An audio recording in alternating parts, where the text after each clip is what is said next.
আজকে আমরা subject word এবং অ্যাট্রিবিউট সম্বন্ধে জানব।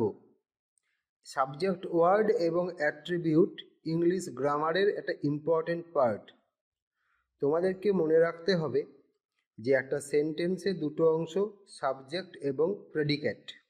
সাবজেক্টকে আমরা বলি উদ্দেশ্য এবং প্রেডিকেটকে বাংলায় বলি বিধেয়। বাক্যে যার সম্বন্ধে কিছু বলা হয় তাকে আমরা বলি সাবজেক্ট। অর্থাৎ যার সম্বন্ধে বলতে সেটা ব্যক্তি হতে পারে, সেটা বস্তু হতে পারে, কোনো আইডিয়াও হতে পারে।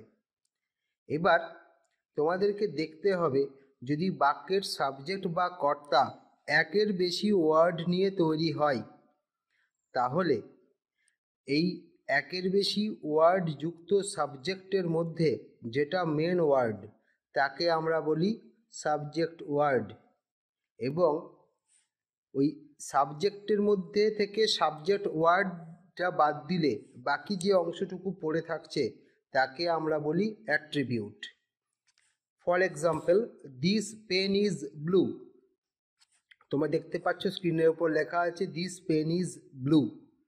তাহলে এখান থেকে তোমরা সহজেই বুঝতে পারছো এই সেন্টেন্সের সাবজেক্ট হচ্ছে দিস পেন।